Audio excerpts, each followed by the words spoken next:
নির্বাচনে পরিবেশ নষ্ট করতে সুপরিকল্পিত ষড়যন্ত্র চলছে বলেন মির্জা ফখরুল। বিএনপিকে নিয়ে মিথ্যাচারের অভিযোগ।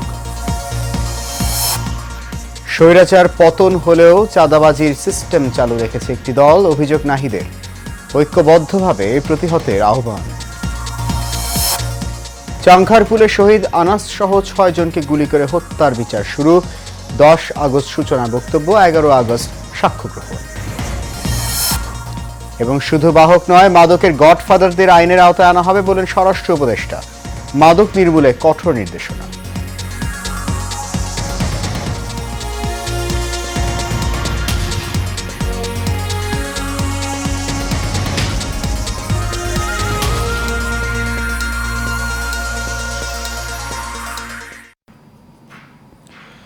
সবাইকে স্বাগত জানাচ্ছি এশিয়ান নিউজে। আপনাদের সাথে আছি আমি সৈয়দ মাহিউজ্জামান মুখর।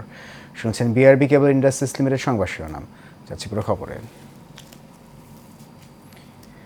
নির্বাচনের আগে দেশের স্বাভাবিক পরিবেশ নষ্ট করতে এবং দেশকে অস্থিতিশীল করতে সুপরিকল্পিত ষড়যন্ত্র চলছে বলে জানিয়েছেন বিএনপির মহাসচিব মির্জা ফখরুল ইসলাম আলমগীর। সকালে গুলশানে বিএনপি চেয়ারপারসনের কার্যালয়ে বিএনপির জাতীয় স্থায়ী কমিটির সংবাদ সম্মেলনে কথা বলেন তিনি। জানান, রাজনৈতিক সংস্কৃতিকে ফ্যাসিবাদের দিকে নিয়ে যাওয়া হচ্ছে। আনসারুল ইসলামের ক্যামেরায় কাউসার আহমেদের রিপোর্টে দেখুন বিস্তারিত। সম্প্রতি একটি হত্যাকাণ্ডকে ভিন্ন খাতে প্রবাহিত করে বিএনপি এবং দলের ভারপ্রাপ্ত চেয়ারম্যানের ভাবমূর্তি নষ্ট করতে সুপরিকল্পিত পরিকল্পনা চলছে বলে জানিয়েছেন বিএনপি মহাসচিব মির্জা ফখরুল ইসলাম আলমগীর। দলটির স্থায়ী কমিটির সংবাদ সম্মেলনে এই কথা বলেন তিনি। পরিকল্পিতভাবে নির্দিষ্ট কিছু সোশ্যাল মিডিয়া আইডি ও পেজ থেকে আগে থেকেই তৈরি করে রাখা ফটো কার্ডগুলো অনলাইনে ছড়ানো শুরু হয়। এ থেকে প্রতীয়মান হয় যে অনলাইনে ভুয়া তথ্য প্রচারের ক্যাম্পেইন শুরুর আগে থেকেই অপপ্রচার সামগ্রী তৈরি করে রাখা হয়েছিল। মহাসচিব বলেন, যারা এই ঘটনায় সরাসরি সম্পৃক্ত তাদেরকে এখনও আইনের আওতায় আনা হয়নি, অথচ পরিবার এবং পুলিশের কোনো অভিযোগ না থাকলেও বিএনপিকে দোষারোপ করার চেষ্টা করা হচ্ছে। জনসম্মুখের হত্যাকাণ্ডের প্রতিবাদ এবং প্রতিরোধ ছাড়া বিনা বাধায় ভিডিও ধারণ যুক্তিসঙ্গতভাবেই অনেক প্রশ্নের জন্ম দেয়। পুলিশের বক্তব্য থেকে জানা যায়, গ্রেপ্তারকৃতদের জিজ্ঞাসাবাদে এই ঘটনার সাথে সংশ্লিষ্টদের রাজনৈতিক পরিচয় সম্পর্কে কোনো তথ্য উদ্ঘাটিত হয়নি। তিনি জানান, সম্প্রতি আরও বেশ কয়েকটি নৃশংস হত্যাকাণ্ড সংঘটিত হলেও সেগুলো নিয়ে সমালোচনাকারীরা কোনো কথা না বলায় এটি প্রমাণ হয় যে রাজনীতিতে ফ্যাসিবাদের পুনরাবৃত্তি ঘটছে। সরকার পরিচালনার দায়িত্বে না থাকা সত্ত্বেও বিশেষ একটি রাজনৈতিক দল ও তার প্রধান নেতৃত্বকে দায়ী করে বিক্ষোভ মিছিল আয়োজন এবং অশ্লীল ভাষা প্রয়োগ করে রাজনৈতিক সংস্কৃতিকে আবারও সেই ফ্যাসিবাদের যুগে ফিরে নিয়ে যাচ্ছে কিনা সেটাও জনগণের সামনে প্রশ্ন হয়ে দেখা দিয়েছে। মির্জা ফখরুল বলেন, নতুন বাংলাদেশ গড়ার যে স্বপ্ন দেশের মানুষ দেখেছে সেটিকে ধ্বংস করার সব ষড়যন্ত্র জনগণকে নিয়েই মোকাবেলা করা হবে। আমরা গভীর শঙ্কার সাথে লক্ষ্য করেছি, সুপরিকল্পিতভাবে এই অশ্লীল কুরুচিপূর্ণ আক্রমণের লক্ষ্যবস্তু হচ্ছেন এদেশের স্বাধীনতা, মুক্তিযুদ্ধ, সার্বভৌমত্ব ও গণতন্ত্রের সমর্থক রাজনৈতিক দল ও তার শীর্ষ নেতৃত্ব। কাউসার আহমেদ, এশিয়ান টেলিভিশন, ঢাকা। স্বৈরাচার পতন হলেও সিস্টেমের বদল হয়নি। আগের চাঁদাবাজির সিস্টেম এখনও বহাল রেখেছে একটি দল, এমন মন্তব্য করেছেন জাতীয় নাগরিক পার্টির আহ্বায়ক নাহিদ ইসলাম। বিচার সংস্কার ও দেশ পুনর্গঠনের লক্ষ্যে জনতার দুয়ারে জুলাই স্লোগানে পটুয়াখালীতে অনুষ্ঠিত জুলাই পদযাত্রায় এই মন্তব্য করেন তিনি। সকালে পটুয়াখালী পৌর শহরের সার্কিট হাউস সংলগ্ন ঝাউতলা রোডের হৃদয় তরুয়া চত্বরে পদযাত্রা ও পথসভা হয়। এতে আরও বক্তব্য রাখেন এনসিপির মুখ্য সংগঠক সার্জিস আলম, কেন্দ্রীয় সদস্য সচিব আক্তার হোসেন, সিনিয়র যুগ্ম সদস্য সচিব তাসনিম জারা, মশিউর রহমান সহ আরও অনেকে। যত ষড়যন্ত্রই হোক না কেন, আমাদের এই পদযাত্রা অব্যাহত থাকবে। আপনারা ভয়ের সংস্কৃতিকে তোয়াক্কা না করে সামনে এগিয়ে যাবেন। ছাত্র জনতার গণ অভ্যুত্থান চলাকালে গত 5 আগস্ট রাজধানীর চাংখারপুলে গুলি করে 6 জনকে হত্যার ঘটনায় মানবতা বিরোধী অপরাধের মামলার অভিযোগ গঠন করে বিচার শুরুর আদেশ দিয়েছেন ট্রাইব্যুনাল। সেই সঙ্গে আগামী 10 আগস্ট আলোচিত এই মামলার সূচনা বক্তব্য উপস্থাপন ও 11 আগস্ট সাক্ষ্য গ্রহণের দিন ধার্য করেছেন আদালত। আজ বিচারপতি গোলাম মুর্তজা মজুমদারের নেতৃত্বাধীন 3 সদস্যের আন্তর্জাতিক অপরাধ ট্রাইব্যুনাল একে এই আদেশ দেন।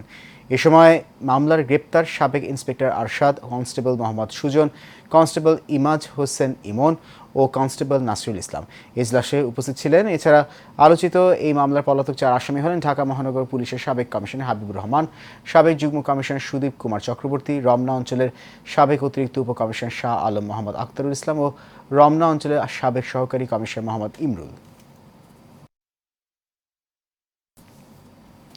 শুধু বাহক নয়, মাদকের সঙ্গে জড়িত গডফাদারদের আইনের আওতায় আনা হবে বলে জানিয়েছেন স্বরাষ্ট্র উপদেষ্টা লেফটেন্যান্ট জেনারেল অবসরপ্রাপ্ত মোহাম্মদ জাহাঙ্গীর আলম চৌধুরী।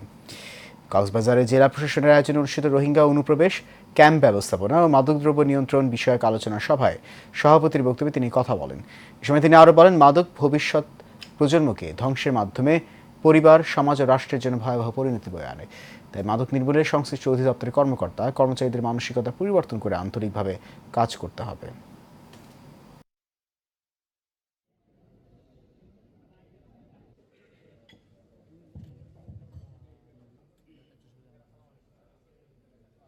এই স্পষ্ট সিদ্ধান্ত হয়েছে যে আমাদের ভিতরে সাধারণত দেখা যায় যে মাদক ধরা পড়ে, কেরিয়ার ধরা পড়ে, কিন্তু গডফাদাররা ধরা পড়ে না।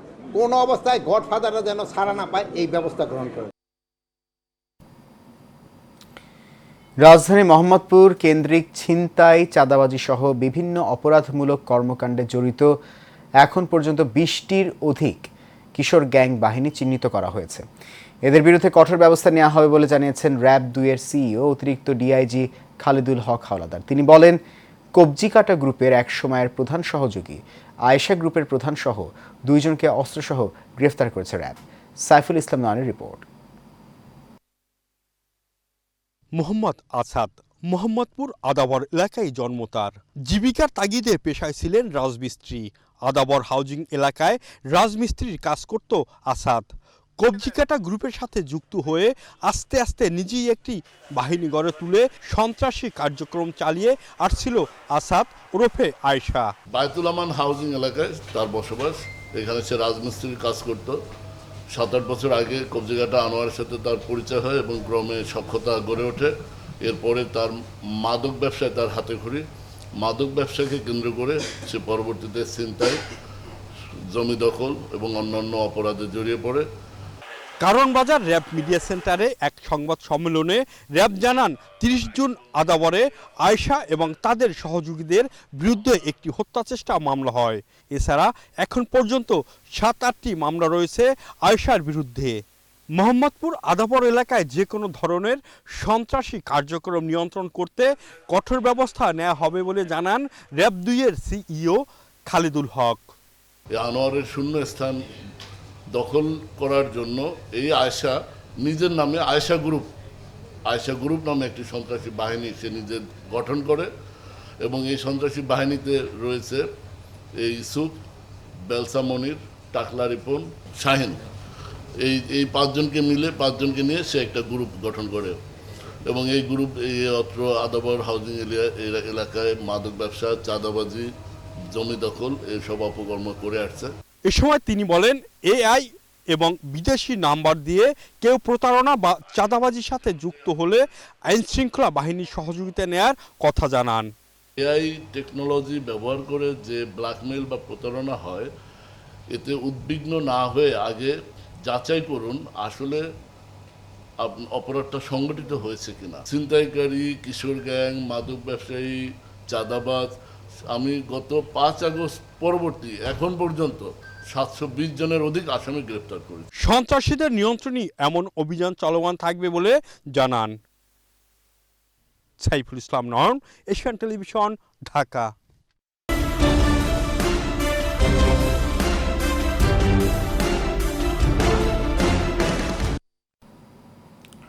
ময়মনসিংহের ভালুকায় 2 শিশু সন্তান ও মাকে গলা কেটে হত্যা করা হয়েছে। সকালে পৌরসভার 7 নম্বর ওয়ার্ড পনাশাইল রোড মোহাম্মদ হাইয়ুমের ভাড়া দেয়া বাসা থেকে 3 জনের লাশ উদ্ধার করা হয়। নিহতরা হলেন ময়না আক্তার, শিশুকন্যা রাইসা ও নীরব। পুলিশ জানায়, নেত্রকোনার কেন্দুয়া থানার রফিকুল ইসলাম তার স্ত্রী ময়না আক্তার সহ 2 সন্তান এবং ছোট ভাই নজরুল ইসলামকে নিয়ে পৌরসভার পনাশাইল রোড হাইয়ুমের বাসা ভাড়া নিয়ে থাকতেন। সকালে কর্মস্থল থেকে রফিকুল ইসলাম বাসায় গিয়ে দেখেন বাসার দরজায় তালা ঝুলানো। এই সময় ডাকাডাকি করা হলেও ঘরের ভেতর থেকে কোনো সাড়া মেলেনি। পরে তালা ভেঙে ভেতরে ঢুকে স্ত্রী ও 2 সন্তানের মরদেহ দেখতে পান। খবর পেয়ে পুলিশ ঘটনাস্থল থেকে নিহতদের লাশ উদ্ধার করে। এই ঘটনার পর থেকে রফিকুল ইসলামের ভাই নজরুল পলাতক রয়েছেন। বান্দরবানে বিদ্যুৎস্পৃষ্ট হয়ে ৩ ম্রো সম্প্রদায়ের নারী নিহত হয়েছেন। ভোরের সুয়ালক ইউনিয়নের দেওয়াই হেডম্যান পাড়ায় এই ঘটনা ঘটে। এতে আহত হয়েছেন আর কয়েকজন। স্থানীয়রা জানায় রাত 2টার দিকে হঠাৎ করে এলাকার একটি ট্রান্সফরমারে আগুন ধরে যায়। অল্প সময়ের মধ্যেই সে আগুন ছড়িয়ে পড়ে আশপাশে বাড়িগুলোতে। আগুনের তীব্রতায় বেশ কয়েকটি বাড়ির বৈদ্যুতিক মিটার বিস্ফোরিত হয় এবং শর্ট সার্কিটের মাধ্যমে আগুন লেগে বেশ কয়েকটি বাড়ি জ্বলতে থাকে। এ সময় বিদ্যুৎস্পৃষ্ট হয়ে দেওয়ায় হেডম্যান পাড়ার বাসিন্দা ওরকান ম্রো, তুমলে ম্রো ও রুনলে ম্রো মারা যায়। বিদ্যুৎ বিতরণ বিভাগ বান্দরবানের নির্বাহী প্রকৌশলী সৈয়দ আমির হোসেন মাসুম জানান, এই ঘটনায় একটি তদন্ত টিম ঘটনাস্থল পরিদর্শন করেছে।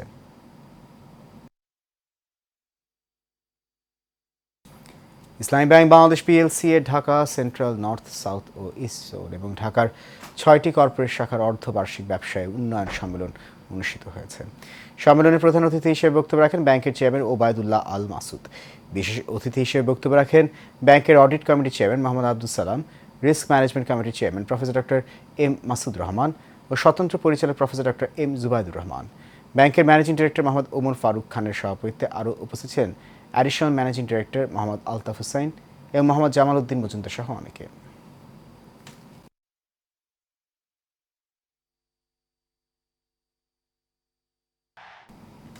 শেষ করবো এশিয়া নিউজ। তার আগে বিআরবি কেবল ইন্ডাস্ট্রিজ লিমিটেড সংবাদ শিরোনামগুলো জানিয়ে দিচ্ছে আরও একবার।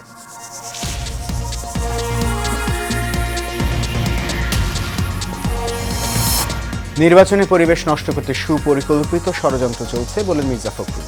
বিএনপিকে নিয়ে মিথ্যাচারের অভিযোগ। স্বৈরাচারের পতন হলেও চাঁদাবাজি সিস্টেম চালু রেখেছে একটি দল, অভিযোগ নাহিদের। ঐক্যবদ্ধভাবে প্রতিহতের আহ্বান। চাংখারপুলের শহীদ আনাস সহ 6 জনকে গুলি করে হত্যার বিচার শুরু। 10 আগস্ট সূচনা বক্তব্য, 11 আগস্ট সাক্ষ্য গ্রহণ।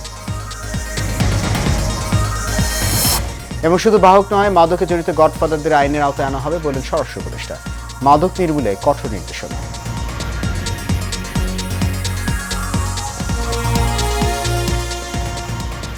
সে নিউজ এ পর্যন্ত। আমাদের পরবর্তী সংবাদ দেখার আমন্ত্রণ রইল।